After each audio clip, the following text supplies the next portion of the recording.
हमने कल बात कर रहा था centre of mass of a discrete particles. कैसे करा था कि हमारे पास डिफरेंट डिफरेंट पोजीशन पे हमारे पास डिफरेंट डिफरेंट पोजीशन पे क्या होंगे कि पार्टिकल्स होंगे, ठीक है। और उन पार्टिकल्स का हमें क्या बताना था, सेंटर ऑफ मास, ठीक है। जैसे में एक पार्टिकल यहाँ पे हो गया हमारा, दूसरा पार्टिकल यहाँ पे हो गया हमारा, ठीक है। ये एक पार्टिकल, दूसरा पार्टिकल, तीसरा पार्टिकल। हमने हर एक पार्टिकल के रेडियस वेक्टर्स जो है या पोजीशन वेक्टर्स जिसे बोल दो तुम, उसे हमने ये दे रखा था। ये m1 हो गया हमारे पास, ये m2 हो गया हमारे पास, और ये m3 हो गया हमारे पास, ठीक है। इसकी पोजीशन वेक्टर r1 हो गई, इसकी पोजीशन वेक्टर r2 हो गई, इसकी पोजीशन वेक्टर r3 हो गई। कोई प्रॉब्लम नहीं। हमें बात करना है यहाँ पे कि सेंटर ऑफ मास क्या होगा। तो देखो सेंटर ऑफ मास एक्चुअली होता क्या है कि सेंटर ऑफ मास कोऑर्डिनेट होता है, ठीक है। X axis, y axis, z axis. अगर 3D में है तो इसकी कोऑर्डिनेट अलग होगी, अगर हम 2D में ड्रॉ कर रहे हैं तो उसकी दो कोऑर्डिनेट होगी, एक एक्स और एक वाई में। तो दोनों की सेंटर ऑफ मास की कोऑर्डिनेट निकालने कैसे निकालते हैं वो हम देखेंगे। तो एक्स की बात करें हम, एक्स एक्सिस में जो हमारा सेंटर ऑफ मास होगा वो क्या होगा, तो वो हमने बात कर रखा था कि m1 x1 प्लस में m2 x2, ये डॉट डॉट डॉट चला जाएगा हमारे पास, प्लस में अपॉन में m1 plus m2 dot dot dot dot dot, ये XCOM हो गया। सिमिलरली क्या करेंगे हम, y सेंटर ऑफ मास की अगर हम बात करें, ठीक है, y सेंटर ऑफ मास हमारे पास क्या होगा, तो m1 y कोऑर्डिनेट के साथ मल्टीप्लाई करेंगे मासेस को, m1 y1 m2 y2 m3 y3 upon में m1 plus m2 plus m3, m1 plus m2 plus m3। ये हमारे पास क्या आ गया, XCOM आ गया और YCOM आ गया, ठीक है। सेंटर ऑफ मास का x कोऑर्डिनेट भी मिल गया और y कोऑर्डिनेट भी मिल गया। और अगर हम सेंटर ऑफ मास की कोऑर्डिनेट की बात करें तो अपन क्या करेंगे, x, y। ये हमारा ये x कोऑर्डिनेट आपका सेंटर ऑफ मास का ये दे दिया, ये वाला। और दूसरा क्या हो गया आपके पास, ये y कोऑर्डिनेट जो हो गया सेंटर ऑफ मास का, ये हमारे पास ये मिल गया, ठीक है। कोई प्रॉब्लम नहीं। देखो अब हम बात करने वाले हैं कि एक जनरलाइज फॉर्म में हम इसे कैसे लिखेंगे, ठीक है। तो एक जनरलाइज फॉर्म क्या होता है कि XCOM बात कर रहे हैं अपन। XCOM में हमने क्या देखा था कि m1 x1 plus m2 x2 plus m3 x3 dot dot dot dot dot dot ये चलते रहा, ठीक है। तुम्हारे पास अपॉन में m1 plus m2 plus m3 dot dot dot dot dot. Actually हमने ये कहा कि m1 x1 plus m2 x2 plus m3 x3, ये mi और xi का समेशन कर दिया। अगर हम i लेते हैं और i 1 से स्टार्ट होता है हमारे पास, और x जो है कोऑर्डिनेट, अपॉन में ये टोटल का टोटल, ये जो है तुम्हारे पास, ये टोटल का टोटल तुम्हारा क्या हो गया, समेशन ऑफ मास, ठीक है। इसे तुम सिग्मा m से डिनोट कर सकते हो, और इसे तुम सिग्मा mi और xi, ठीक है। कोई दिक्कत होगा तुम्हें नहीं, ये डिनोट करोगे। तो XCOM का जनरलाइज फॉर्म कैसे लिखेंगे हम लोग, x coordinate of centre of mass summation of mi, ठीक है, xi अपॉन में टोटल मास। टोटल मास का कहने का मतलब कि हर एक मास जो डिस्क्रीट है हमारे पास, उनका अपन समेशन ले लिए, mi। ये तुम्हारे पास क्या हो गया, XCOM of centre of mass. Similarly YCOM भी सेम टू सेम अपन लिखेंगे, वहां पे x कोऑर्डिनेट की जगह क्या हो जाएगी, y कोऑर्डिनेट हो जाएगी, ठीक है। देखो कैसे होता, mi तुम्हारे पास आ गया, yi ले लिए अपन में, और अपन में टोटल मास क्या होगा, total mass m of i। ये तुम्हारा क्या हो गया, XCOM हो गया, YCOM हो गया। ये हमने जनरलाइज करके ये लिख दिया। अब देखो अपन आते हैं अपन कुछ न्यूमेरिकल्स पे, कुछ प्रॉब्लम्स करके देखते हैं, ठीक है। तो तुम्हें एक सेंटर ऑफ मास निकालना है, सेंटर ऑफ मास फाइंड करना है। किसका सेंटर ऑफ मास फाइंड करना है, ये तुम्हारे पास एक ये दे रखा है, ठीक है। एक मास तुम्हारा पे यहाँ पे, ठीक है, एक मास तुम्हारे यहाँ है जिसका मास है m, ठीक है। इसकी कोऑर्डिनेट है a, 0, एक बॉडी है यहाँ पे, इसका भी मास है m, इसकी कोऑर्डिनेट कितनी है -a, a, ठीक है, दिख रहा है सबको, सही चल रहा। एक मास है यहाँ पे ओरिजिन पे, ठीक है, जिसकी कोऑर्डिनेट 0, 0 है। तीनों की मास क्या है m m m, ठीक है। तीनों की कोऑर्डिनेट हमें पता है, पहली की a, 0, दूसरी की 0, 0, तीसरी की -a, a। तुम्हें सेंटर ऑफ मास बताना है। अगर तुमसे कोई सेंटर ऑफ मास पूछे तो तुम्हें दोनों कोऑर्डिनेट बताना है, x कोऑर्डिनेट भी बताना है और y कोऑर्डिनेट भी बताना है। तो हम x कोऑर्डिनेट कैसे फाइंड आउट करेंगे, XUM हमने पढ़ा है भाई, m1x1 plus m2x2 plus m3x3 ऐसे करके। तो m1 कितना है हमारे पास, m है, इसकी कोऑर्डिनेट कितनी है, a है। m2 ये जो है हमारा ये वाला पार्ट, इसकी कोऑर्डिनेट कितनी है, x कोऑर्डिनेट -a है, ठीक है, कोई प्रॉब्लम नहीं, माइनस मैंने उधर लिखा, तुम पहले भी देख सकते हो। प्लस m3 हमारे पास ओरिजिन वाले पार्टिकल की कोऑर्डिनेट कितनी है, 0 है, अपॉन में total mass m plus m, ये कितनी होगी 3m, ये -m और ये +m मिलके तुम्हें कैंसिल आउट हो जाएगी और ये जो है सो 0 आ जाएगी। मतलब तुम्हारे पास XUM कितना आया, 0। सिमिलरली दिख रहा है कि ये जो कोऑर्डिनेट्स हमें मिल रहे हैं, ठीक है। और YCUM की बात करो, YCUM तुम्हें सेम टू सेम जैसे हमने XUM निकाला वैसे ही करना है। तो YCUM M1 हमारे पास कितना है, m, इसकी y कोऑर्डिनेट कितनी है 0, प्लस M2 कितना है हमारे पास m, इसकी y कोऑर्डिनेट भी कितनी है 0, M3 की y कोऑर्डिनेट कितनी है तो a है, अपॉन में टोटल मास कितना है m प्लस m, ये कितने के बराबर आ गया 3m, ये इज इक्वल टू कितना, ये तुम्हारा 0 हो गया, ये भी तुम्हारा 0 हो गया, बचा अपने पास कितना m, ठीक है, कितना बचा ma अपॉन में 3m, m से m कैंसिल आउट हो गया। तो y coordinate of centre of मास क्या है हमारे पास a/3, ठीक है। तो हम क्या बोल सकते हैं कि जो हमारा सेंटर ऑफ मास का कोऑर्डिनेट वो कितना आया, x एक्सिस में 0 आ रहा है अपने पास और y एक्सिस में a/3, ठीक है। मतलब x एक्सिस में 0 आ रहा है हमारे पास और y एक्सिस में a/3, तो सेंटर ऑफ मास कहां लाई कर रहा है हमारे पास, तो 0 आ रहा है अपने पास, ठीक है, कहां x एक्सिस में, ठीक है ना, कोई प्रॉब्लम नहीं। और y एक्सिस में कहां आ रहा है a/3, तो ये समथिंग कहीं यहाँ पे सेंटर ऑफ मास जो होगा सो हमारा लाई कर रहा होगा। कोई प्रॉब्लम नहीं। देखो नेक्स्ट एग्जांपल पे अपन बात करते हैं, ठीक है, सेम टू सेम अपन एक एग्जांपल लेते हैं ट्रायंगल का, कोई प्रॉब्लम नहीं आएगी तुम्हें।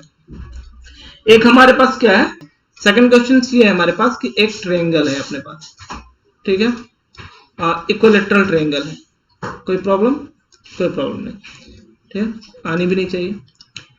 तो यार ये सही से बना लेते हैं, ठीक है, ऐसा कोई पूरा सेफ नहीं है क्या ट्रायंगल बनाने का, हाँ नहीं है, नहीं लाइन से बनाना। हमारे पास एक नया इक्विलैटरल ट्रायंगल है, ठीक है, इक्विलैटरल ट्रायंगल की तीनों साइड्स क्या होती हैं, इक्वल होती हैं और एंगल्स भी क्या होते हैं, वो इक्वल ही होते हैं। तो देख लो ये तीनों की साइड कितनी है, ए है, ए और ये ए है, तीनों के कॉर्नर पे, ठीक है, इस कॉर्नर और इस कॉर्नर पे मासेस रखे हुए हैं। ये दोनों कॉर्नर पे mm मास है, इस कॉर्नर पे m मास है और इस कॉर्नर पे 2m मास है, ठीक है। अब तुम्हें बताना है कि इसका सेंटर ऑफ मास कहां आएगा, ठीक है, सेंटर ऑफ मास कहां आएगा। तो मान लो कि तुम्हारे पास जो कोऑर्डिनेट्स हैं, क्या है कोऑर्डिनेट्स, अगर तुम इसको ओरिजिन लेके चलते हो, ठीक है, इस वाले पार्ट को, ठीक है, ये 0 हो गया तुम्हारे पास, तो ये कितना आ गया तुम्हारे पास a, अगर तुम इसे ओरिजिन लेके चलते हो तो ये a/2 में डिवाइड होगा और ये a/2 में डिवाइड होगा, ठीक है, इसकी साइड्स जो है सो, तो ये कितनी आएगी a/2, 0, ये कितना आएगा -a/2, 0। कोई प्रॉब्लम आ रहा तो ये हाइट पता करना है, ये हाइट कितनी होगी, सिंपल सी मैथमेटिक्स है, यहाँ पे एंगल कितनी है 60 डिग्री है, कोई प्रॉब्लम नहीं। तो ये हाइट कितना कितना आ पाएगा, साइन 60 लगा दो, कोई प्रॉब्लम तुम्हें। तो ये हाइट अपने पास कितनी आएगी, √3/2a, ठीक है। ये साइड कितनी आ गई, √3/2a, मतलब इसकी कोऑर्डिनेट हमें पता चल गई, y कोऑर्डिनेट, और x कोऑर्डिनेट कितनी है, वो 0 है, मतलब 0, √3/2a। अब अपन सीधा XCOM निकाल लो या YCOM निकाल लो। देखो XCOM तो मुझे 0 दिख रहा है, ठीक है, वो कैसे 0 दिख रहा है वो बताऊंगा मैं, लेकिन पहले तुम क्या करो कि तुम फॉर्मूले से निकाल लो। XCOM m1 x1 कोऑर्डिनेट कितनी है, a/2 plus m2 x2 coordinate कितनी है, -a/2 प्लस m3 कितना है, 2m है हमारे पास, और इसकी कोऑर्डिनेट कितनी है, ये 0 अपॉन में टोटल मास कितना हो गया, m plus m plus 2m, 4m आ गया आपके पास, ये माइनस प्लस कैंसिल आउट हो गया और ये 0 आ गया, मतलब XCOM 0 आ गया, ठीक है। मुझे पर बिना कैलकुलेशन के ही दिख रहा था कि XCOM 0 आएगा, वो कैसे आएगा मैं बताऊंगा। YCOM की बात करते हैं, ठीक है, y coordinate of centre of मास, ये दोनों की कोऑर्डिनेट y कोऑर्डिनेट कितनी है, 0, m1 और m2 की y कोऑर्डिनेट 0 कितनी है, m into 0 plus m into 0, y coordinate इसी कितनी आ गई, 2m इंटू √3/2 अपॉन में टोटल मास 4m, ये अपने पास टोटल कितना आ गया, ये 2 से 2 अगर अपन कैंसिल करें, ठीक है, तो कितना आया, √3/4, y कोऑर्डिनेट अपने पास कितना आया, √3/4, ठीक है, a के साथ मल्टीप्लाई कर लो यार। तो y कोऑर्डिनेट हमारे पास कितना आया, √3/4 है, और सेंटर ऑफ मास अपने पास कितना आया, 0, √3/4 है। देखो मैं क्या बोला कि मुझे बिना कैलकुलेशंस के ये दिख रहा था, कैसे दिख रहा था, इसका 2 बार, अगर कोई भी 2 पार्टिकल है, ठीक है, नेक्स्ट मैं मूव करता हूं, तुम्हें बताता हूं कि कोई भी 2 पार्टिकल है, एक पार्टिकल ये है और एक पार्टिकल ये है, ठीक है, ये दोनों की एक लाइन है जो ये दोनों पार्टिकल को ज्वाइन करती है, ये पार्टिकल m1 है और ये पार्टिकल m2 है, ठीक है, कोई प्रॉब्लम, कोई प्रॉब्लम। तो ये दोनों पार्टिकल्स मिलकर एक सिस्टम बना रहे हैं, इस सिस्टम का जो सेंटर ऑफ मास आएगा वो कहां होगा, समझ रहे हो, तो वो कहां होगा, वो होगा ये दोनों पार्टिकल्स के लाइन ज्वाइनिंग के बीच में, कहीं पे भी हो सकता है, ठीक है, कोई प्रॉब्लम नहीं। अगर m1 और m2 इक्वल्स हो गए तो वो डेफिनेटली वो मिडिल पॉइंट में होगा लाइन ज्वाइनिंग पे। अगर कोई पार्टिकल्स m1 या m2, अगर m1 is greater then m2, ठीक है, अगर m1 मास m2 से ज्यादा होगा तो जो सेंटर ऑफ मास जो होगा वो m1 की तरफ शिफ्टेड होगा। शिफ्टेड होगा कहने का मतलब कि उसकी जो डिस्टेंस होगी m1 से वो कम होगी, m2 से ज्यादा होगी, समझ रहे हो बात को। अगर m2 ज्यादा हो जाएगा m1 से तो जो सेंटर ऑफ मास की डिस्टेंस है वो m2 की तरफ शिफ्ट कर जाएगी, मतलब अब m2 से उसकी डिस्टेंस जो होगी वो कम होगी और m1 से ज्यादा होगी, ठीक है। इसे हम अच्छे तरीके से जब बाइनरी सिस्टम्स में पढ़ेंगे ना, बाइनरी ऑब्जेक्ट सिस्टम, तो इसमें हम अच्छे तरीके से बात करेंगे, समझ रहे हो तुम।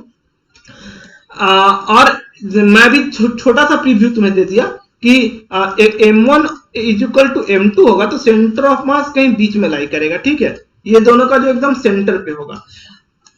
m1 greater than m2, centre of मास इधर कहीं शिफ्टेड होगा, मतलब सेंटर से m1 की तरफ शिफ्टेड होगा। If m2 is greater than m1 then centre of mass यहां की तरफ शिफ्टेड होगा, ठीक है, m2 की तरफ, मतलब m2 से सेंटर ऑफ मास की जो डिस्टेंस होगी वो कम होगी, समझ रहे हो। देखो ये हमने क्या किया, हमने एक छोटे छोटे क्वेश्चंस कर लिए सेंटर ऑफ मास पे। हमने क्या, जब सेंटर ऑफ मास कैलकुलेट कैसे करते हैं, तो हमने एक जनरलाइज फॉर्म ले आया, ठीक है। उसके बाद हमने एक सेंटर ऑफ मास हमने डिस्क्रीट पार्टिकल्स के देख लिए, ठीक है, जो सबसे पहला क्वेश्चन हमने करा। फिर हमने एक ट्रायंगल का देख लिया, कोई दिक्कत नहीं, यहाँ पे ट्रायंगल के अंदर इनसाइड लाई किया और वहां डिस्क्रीट पार्टिकल थे तो वहां कहीं रैंडमली किसी एक कोऑर्डिनेट्स पे आ गया। Now we move to the second one, the binary object system. ठीक है। बाइनरी ऑब्जेक्ट सिस्टम्स क्या है, इसमें क्या है कि दो पार्टिकल्स रहेंगे तुम्हें, इससे क्वेश्चंस अच्छे बनते हैं और ये हमें थोड़ा मतलब ध्यान देके इसे सीखना होगा। देखो बाइनरी ऑब्जेक्ट सिस्टम, बाइनरी कहने का मतलब क्या हो गया कि दो,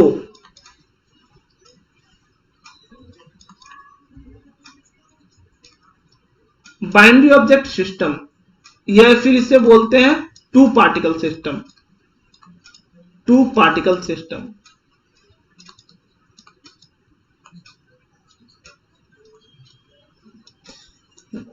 एक छोटा सा प्रीव्यू है, एक पार्टिकल m1 है, एक पार्टिकल m2 है, ये दोनों की जो डिस्टेंस है, जो लाइन ज्वाइनिंग है वो l है, ठीक है। और मान लो कहीं सेंटर ऑफ मास इस पार्टिकल्स की यहां पे है, ठीक है, इसकी जो सेंटर ऑफ मास है यहां पे है, कोई प्रॉब्लम नहीं। m1 से सेंटर ऑफ मास की जो डिस्टेंस है वो r1 है और m2 से सेंटर ऑफ मास की डिस्टेंस है r2 है, ठीक है, कोई दिक्कत नहीं होनी चाहिए तुम्हें। अब देखो हम क्या बोल सकते हैं, r1 plus r2 is equal to l, दोनों लेंथ को अगर ज्वाइन कर ले तो वो l के बराबर आएगी, ठीक है। हमने स्टार्टिंग में ही बात कर रखा था कि जो डिस्टेंस होगा सेंटर ऑफ मास का वो शिफ्टेड किधर होगा, जिधर मास ज्यादा होगा, ठीक है ना, समझ रहे हो बात। कहने का मतलब क्या कि जिसकी मास ज्यादा है, हमने ये m1 हो गया और ये m2 हो गया, कोई प्रॉब्लम। सेंटर ऑफ मास मान लो कहीं पे r पे है, तो जो r होगा वो इनवर्सली प्रोपोर्शनल टू 1 में m होगा, मतलब जिसकी मास ज्यादा, दोनों में से जिस पार्टिकल का मास ज्यादा होगा उसकी दूरी सेंटर ऑफ मास से कम होगी। हमने ये बात पहले करा था और इसी से हमने ये बोला कि r is inversely proportional to mass, ठीक है। बाइनरी ऑब्जेक्ट सिस्टम के केस में हम ये सारा का सारा काम कर रहे हैं, बाकी अलग जगह तुम मत लगाना, यहाँ पे ये सही है। बाकी अगर तुम्हारे पास अच्छे खासे पार्टिकल्स हैं, 10-15 पार्टिकल्स हैं, देन वहां पे हम अपन बेसिक तरीका इस्तेमाल करेंगे और उससे क्वेश्चंस को सॉल्व करेंगे। बट जो बाइनरी ऑब्जेक्ट सिस्टम में क्या है, r1 inversely proportional to m1, ठीक है। और सिंपली जनरलाइज फॉर्म में क्या बोले, r inversely proportional to mass, यहां से हम क्या बोल देंगे, r1 inversely proportional to m1, r2 inversely proportional to m2। कोई प्रॉब्लम है तुम्हें, कोई प्रॉब्लम नहीं, ये दोनों चीज है। हम इन दोनों को अगर क्या करें कि डिवाइड कर दे, ठीक है ना, तो अपन क्या कर सकते हैं, r1 अपॉन में r2 इज इक्वल टू कितनी आएगी बताओ, m2 अपॉन में m1।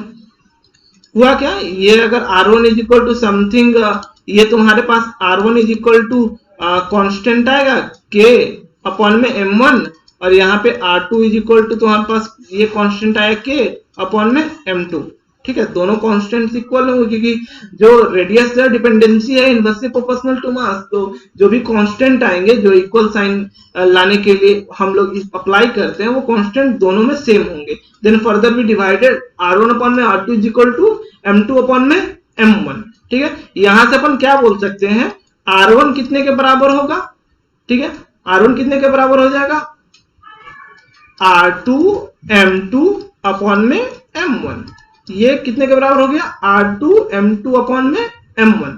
यहां से r1 निकाल दिया, अब r2 कितने के बराबर हो जाएगा, तो r2 इधर से क्रॉस मल्टीप्लाई हो जाएगा और ये m2 जो है वो नीचे आ जाएगा, ठीक है। तो r2 इज इक्वल टू कितना आएगा, r1 m1 अपॉन में m2। देख लो r2 कितने के बराबर आया तुम्हारे पास, r1 m1 अपॉन में m2, ठीक है। r1 कितने के बराबर आया, r1 ये आ गया और r2 ये आ गया, ठीक है। सेंटर ऑफ मास जो है सो l ये है, l कितना है r1 प्लस r2, ये टोटल लेंथ था हमारे पास, ठीक है ना, कोई प्रॉब्लम नहीं। अब देखो कि r2 और r1 रिप्लेस कैसे करेंगे। सपोज तुम्हें r1 निकालना है, सेंटर ऑफ मास निकालना है r1 कितना आया, r2 m2 अपॉन में m1, ठीक है। यहां से R2 को रिप्लेस करेंगे, R2 is equal to L minus R1। ये तुम्हारे पास R1 कितने के बराबर आएगा, M2 into L minus R1 upon में M1। M1 को क्रॉस मल्टीप्लाई करोगे तुम, यहां से कितना आ जाएगा, M1 R1 is equal to M2 L minus M2 R1। ठीक है, R1 को अपन इधर ले आएंगे, ठीक है, M2 R1 is equal to M2 L minus M1 R1। ठीक है, कोई प्रॉब्लम। ये R1 को अपन एक साइड में ले आते हैं, ठीक है। तो R1 कॉमन उठाओ, यहां से R1 कॉमन उठाओ तो कितना है, M1 प्लस में M2 तुम्हारे पास आ गया is equal to M2 L आ गया तुम्हारे पास। दिस इंप्लाई यहां से R1 कितने के बराबर आ गया, M2 L अपॉन में M1 प्लस M2। R1 हमने क्या देखा, R1 जो ये आया सेंटर ऑफ मास R1, और यही सेंटर ऑफ मास जो होगा R1 कहने का मतलब कि M1 से सेंटर ऑफ मास की दूरी को बताएगा। ठीक है, ये तुम्हारे पास बाइनरी ऑब्जेक्ट सिस्टम के कुछ फंडामेंटल्स आ गए। फंडामेंटल्स कहने का मतलब कि ये बेसिक्स हो गए, ऐसे ही सारे क्वेश्चन सॉल्व हो गए होते हैं। तुम्हारे पास दो मास है, एक एग्जांपल तुम ले लो। एक मास की कोऑर्डिनेट कितनी है, m है 0 0। दूसरी मास कितनी है, ये m1 ले लो तुम। दूसरी मास m2 है, इसकी कोऑर्डिनेट कितनी है, l, 0। मतलब सिनेरियो वही हो गया, ये m1 है तुम्हारे पास, ये तुम्हारे पास m2 है, दोनों की डिस्टेंस कितनी है, l है। सेंटर ऑफ मास निकालना है, एक्स डायरेक्शन में r1 निकाल लो। ठीक है, r1 इज इक्वल टू हमने थोड़ी देर पहले क्या पढ़ा था, m2 l अपॉन में टोटल मास m1 प्लस में m2। ठीक है, कोई दिक्कत है, कोई प्रॉब्लम नहीं, ये हो गई। अब हमने बाइनरी ऑब्जेक्ट सिस्टम्स के बारे में पढ़ लिया। मैं तुम्हें एक छोटा सा बात भी बता दिया था कि अगर बाइनरी ऑब्जेक्ट सिस्टम है, दो पार्टिकल्स हैं, तो जो सेंटर ऑफ मास होगा वो line joining between the two particles. If m1 is equal to m2, देखो अगर m1 is equal to m2 तुम्हारे पास है, यहाँ पे आया, ठीक है, m1 m2 आ गया, तो तुम सीधा सिंपल कर लो, m2 l अपॉन में m1 को अपन रिप्लेस कर देंगे m2 से, m2 प्लस m2 ये कितने के बराबर आएगा, m2 l अपॉन में 2m2। m2 से m2 तुम कैंसिल आउट कर लो, तुम्हारे पास कितना है, l अपॉन में 2। ये क्या दिया, ये सेंटर दे दिया। हमने क्या बोला था कि अगर m1 is equal to m2 आएगा तो जो सेंटर ऑफ मास होगा वो सेंटर में लाई करेगा। अगर m1 ग्रेटर देन होगा, ठीक है, वो जो हमने स्टार्टिंग में पढ़ा था जो फंडामेंटल्स की, are inversely proportional to mass. ठीक है, ये पूरा का पूरा बाइनरी ऑब्जेक्ट सिस्टम्स का फंडामेंटल्स हो गया, बेसिक्स हो गया, कॉन्सेप्ट हो गया, थ्योरी हो गया, टोटल चीज हो गया। Now we move to the next topic, centre of mass of a continuous mass distribution. हमने अभी तक हमने जो भी चीज पढ़ा, वो डिस्क्रीट पार्टिकल्स के बारे में पढ़ा। कहने का मतलब कि हर एक पार्टिकल्स की एक अपनी अलग कोऑर्डिनेट है, ये कोई x1 पे है, कोई x2 पे, कोई x3 पे है, ठीक है, सब रैंडमली डिस्ट्रीब्यूटेड है, हर एक जगह अलग अलग है। ठीक है, वो डिस्क्रीट पार्टिकल्स के बारे में हमने बात करा। Now we move to the centre of mass of a continuous mass distribution. Continuous mass distribution क्या होता है, जस्ट लाइक कि एक रॉड हो गया, ठीक है, उसकी मास डिस्ट्रीब्यूशन वो कंटिन्यूअस है, किसी एक पॉइंट पे गैप नहीं मिलेगा तुम्हें। डिस्क हो गई, रिंग हो गई, ठीक है, कोन हो गई, सिलेंडर्स हो गए, इन सारी चीजों की क्या करेंगे अपन, पढ़ेंगे सेंटर ऑफ मास। ठीक है, ये सारे के सारे कंटिन्यूअस मास डिस्ट्रीब्यूशन के कैटेगरी में डालते हैं। ठीक है, topic centre of mass of continuous mass distribution. ठीक है, centre of mass of a continuous mass distribution.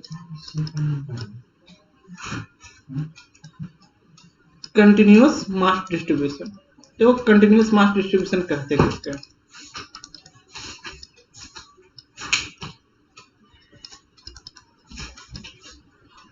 तुम्हारे पास क्या है कि ये एक्स एक्सिस, ठीक है, तो एक रैंडम सा ऐसे हो गया पार्टिकल, ठीक है। यहां पे कोई m1 मास होगा तुम्हारे पास, यहां पे कोई m2 मास होगा तुम्हारे पास, यहां पे कोई m3 मास होगा, ठीक है। ये कंटिन्यूअस मास डिस्ट्रीब्यूशन है।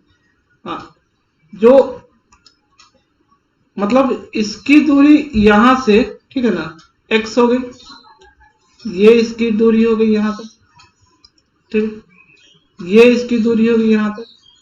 कोई प्रॉब्लम तुम्हें? कोई प्रॉब्लम नहीं। अब अपन क्या करेंगे कि एक्स की बात करेंगे, ठीक है, ठीक है। X coordinate of centre of मास, ये x1 हो गई, ये x2 हो गई और ये x3 हो गई। सिंपल सा कॉन्सेप्ट जो हमने ये पढ़ा रखा था कि एक्स कितनी क्या कैसे होती है, xi mi की समेशन अपॉन में mi की समेशन, ठीक है।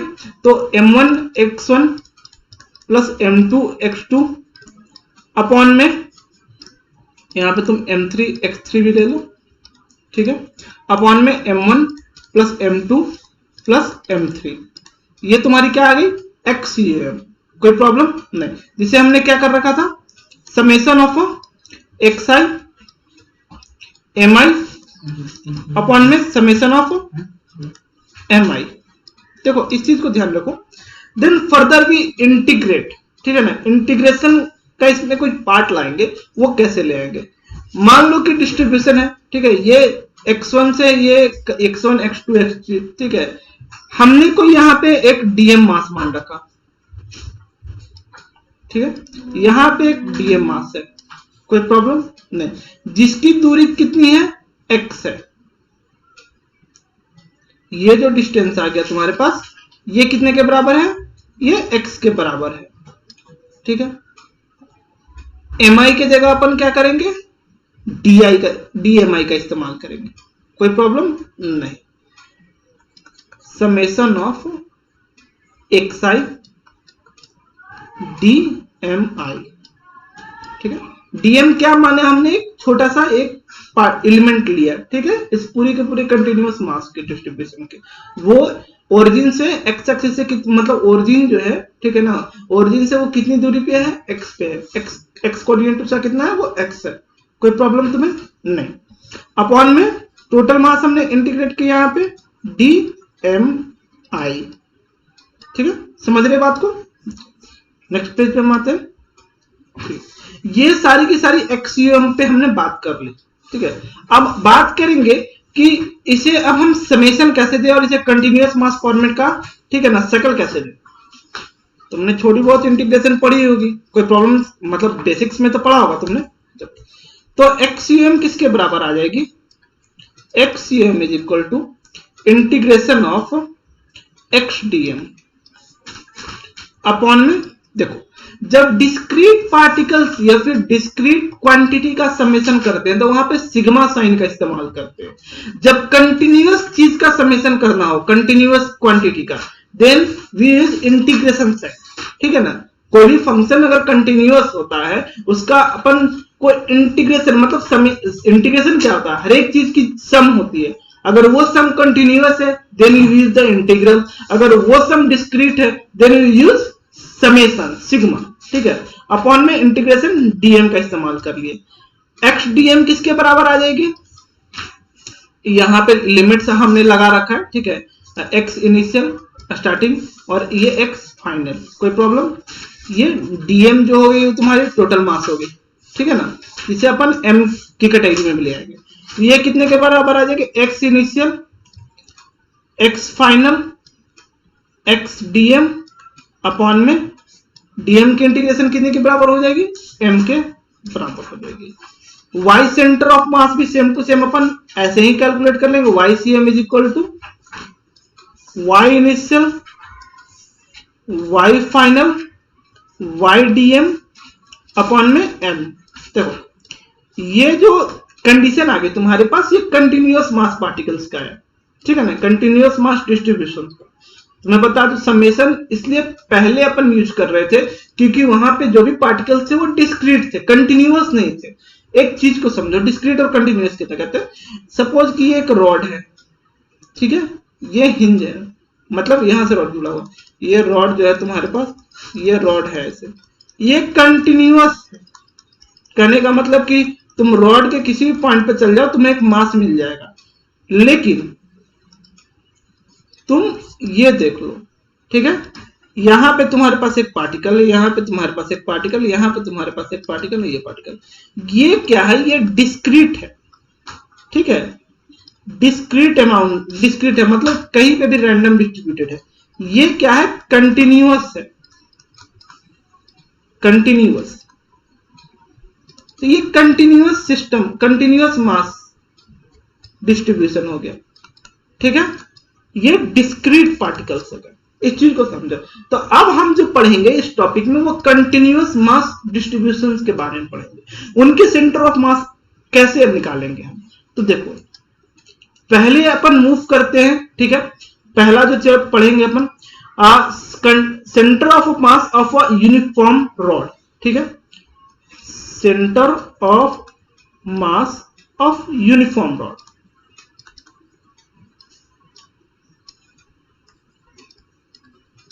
ठीक है, देखो मास डेंसिटी कांस्टेंट होना चाहिए, डेंसिटी कांस्टेंट, ये यहां पे कंडीशन हमने दे दिया, डेंसिटी इज कांस्टेंट। कहने का मतलब कि थ्रू आउट जो डेंसिटी हो इस रॉड की वो कांस्टेंट, ठीक है। और वो डेंसिटी किसके बारे में बात करें अपन, लीनियर मास डेंसिटी, ठीक है, लीनियर मास डेंसिटी।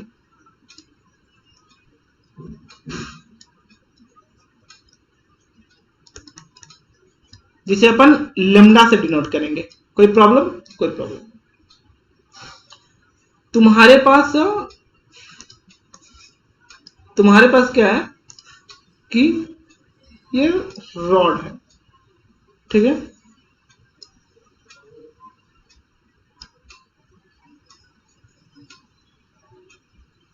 ये रॉड है।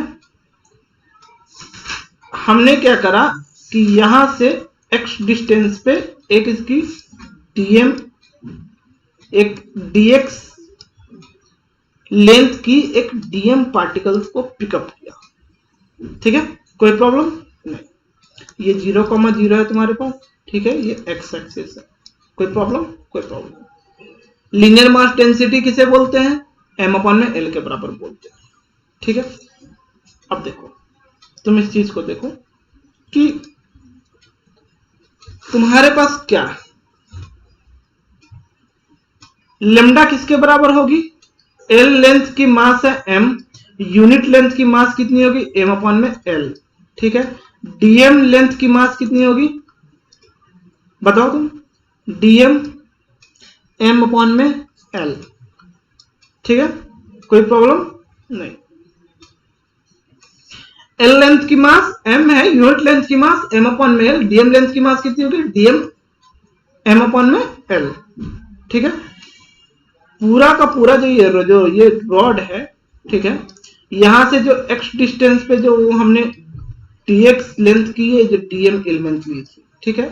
x सेंटर ऑफ मास हमने क्या पढ़ा था, integration of x initial x final, lower limit upper limit, ठीक है, x dm अपॉन में dm के इंटीग्रेशन, ठीक है, कोई प्रॉब्लम तुम्हें, कोई प्रॉब्लम।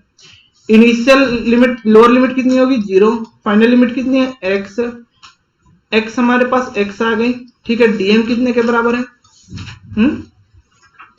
सर यहाँ पे dx ले लो ना तुम, dm एलिमेंट कितनी होगी, dx अपॉन में m अपॉन में, ये dx लेंथ के बराबर हो जाएगी ना, तो कोई प्रॉब्लम नहीं, इनटू dm अपॉन में integration of dm। Lower limit 0 हमारे पास, अपर लिमिट x है, ठीक है, x आ गए हमारे पास, dm कितने के बराबर है, dx m अपॉन में l, m अपॉन में l। इसकी dm की इंटीग्रेशन m हो गई, m से m कांस्टेंट है, तुम यहां से भी कैंसिल आउट कर सकते हो, कोई प्रॉब्लम नहीं, ठीक है। सर यहाँ पे dx लिखो, तो dx, dm है, गलती से बार बार लिखते रहो। तो इसकी इंटीग्रेशन कितनी हो जाएगी, x²/2, ठीक है, x²/2। तुम्हारे पास लोअर लिमिट की x² अपॉन में 2l, लोअर लिमिट कितनी है 0, अपर लिमिट कितनी है x, तो ये कितने की बराबर आ जाएगी, x² अपॉन में 2x, और ये जो तुम्हारे पास जो लोअर लिमिट को अपन में करें तो 0 की स्क्वायर अपॉन में 2l, ठीक है, ये समझेंगे 0 हो जाएगा, ठीक है। इसे काटो, x x कट गया, तुम्हारे पास कितनी आ गई x/2। कोई प्रॉब्लम? तुम्हारे पास इस रॉड की XUM कितने के बराबर आ गई? वो x/2 के बराबर। कहने का मतलब क्या, ये कहीं बीच में आएगी, ठीक है ना। ये सेंटर ऑफ मास इसकी यहाँ पे होगी। कोई प्रॉब्लम तुम्हें? कोई प्रॉब्लम नहीं। यहाँ पे तुम्हारी जो x/2, सॉरी इसे l कर सकते हो, x की जगह पे ये पूरी डिस्टेंस को तुम l ले लो, ठीक है ना। जो लिमिट्स है हमारे पास, यहाँ पे x की जगह पे तुम l ले लो, तो ये l स्क्वायर हो जाएगी और ये l आ जाएगी, ठीक है। ये l/2 होगी, ठीक है, l/2। ये l/2 तुम्हारे पास आ गई सेंटर ऑफ मास, ठीक है। कहने का मतलब कि जो सेंटर ऑफ मास हो यूनिफॉर्मली रॉड की, ठीक है, जिसकी डेंसिटी जो कांस्टेंट है, लैम्डा कांस्टेंट है, और यूनिफॉर्म रॉड की सेंटर ऑफ मास कहाँ आएगी? तो वो उसके सेंटर पे आएगी, समझ रहे हो। तो ये सेंटर ऑफ मास आ गई हमारी यूनिफॉर्मली मास डिस्ट्रीब्यूशन रॉड की। अब हम नेक्स्ट टॉपिक पे मूव करेंगे, ठीक है। इसमें भी क्वालिटी आएगी, अगर मान लो कि डेंसिटी जो है वो कांस्टेंट ना होके लिनियरली इंक्रीज कर रहा है या फिर डिक्रीज कर रहा है, ठीक है। तो सेम टू सेम सारा कॉन्सेप्ट उसका भी ऐसा ही लगेगा, अपन बेसिक से यूज करेंगे, और ये थोड़े से एलिमेंट्स जो है उसकी, ठीक है, वो जो एलिमेंट हमने ले रखा है dx एलिमेंट dm मास की, ठीक है, वो सेम टू सेम ऐसे ही करेंगे और उसकी भी आ जाएगी, ठीक है। बट वहां पे डिपेंडेंसी रहेगी लेंथ पे, समझ रहे बात को। तो हम यहाँ पे सीधा बोल सकते हैं कि XUM कितनी आ गई रॉड की? l/2, मतलब सेंटर ऑफ मास जो हुआ वो उसके सेंटर पे आ गया रॉड पे। देखो एक चीज तुम नोट करके लिख सकते हो, ठीक है। नोट करके तुम क्या लिख सकते हो? सेंटर ऑफ मास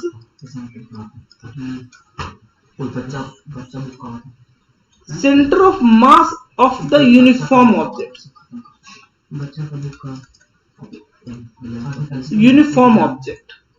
देखो किसी भी यूनिफॉर्म ऑब्जेक्ट की सेंटर ऑफ मास जो होगी is always at there geometric centre.